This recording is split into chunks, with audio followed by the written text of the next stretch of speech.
இன்றைய நாளுக்கான முதல் ப்ரோமோவை கடைசியில் ரிலீஸ் பண்ணிட்டாங்கங்க. ஆக்சுவலாக விக்ரமுக்கு கேம் ஓவர். அவனை வெளில அனுப்புறத விட சாண்ட்ராவை அனுப்புறது தானே கரெக்டாக இருக்கும். ஏன்னா ஒரு பழைய பகை மீதியில் இருக்க சாண்ட்ரா வெளியேறினா அது பாருக்கு அமிர்தனுக்கு கொடுத்த ஜஸ்டிஸ் மாரும் பார்க்கப்படும். ரெண்டு நோக்கத்துலையும் நம்ம பார்ப்போம்.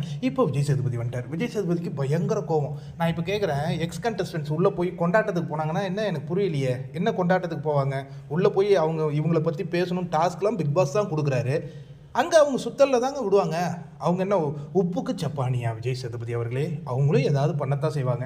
ஆனால் அவங்க சில விஷயங்கள் பண்ணது உங்களுக்கு எரிச்சலாக இருக்குது அப்படிங்கிறது எனக்கு தெரியுது. ஏன்னா நேற்று திவ்யா பேசிய 2வது ப்ரோமோ கண்டென்ட்லேயே வரல, 1 hour எபிசோடில். புரியுதா?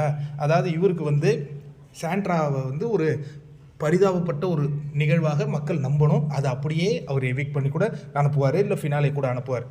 மக்கள் அந்த நிலையில் நம்பணும். அதை உடைச்சிட்டாங்க. யாருன்னா வியானா உடைச்சாங்க, ரம்யா ஜோ உடைச்சாங்க.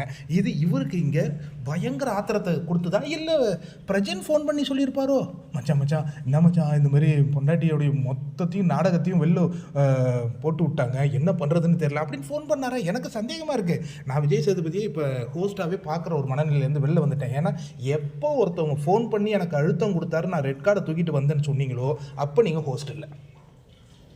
இப்போ உங்களுக்கு எதுக்கு எரிச்சல் ஆகுது? கொண்டாட்டத்துக்கு போயிருக்காங்கன்னா ஒரு நாள் ஒரு விருந்தாடியாக ஒரு இடத்துக்கு போகிறோம்ப்பா, 2 நாள் இருந்தால் விருந்தாடி, 10 நாள் இருந்தால் எப்படி விருந்தாடி ஆகும்?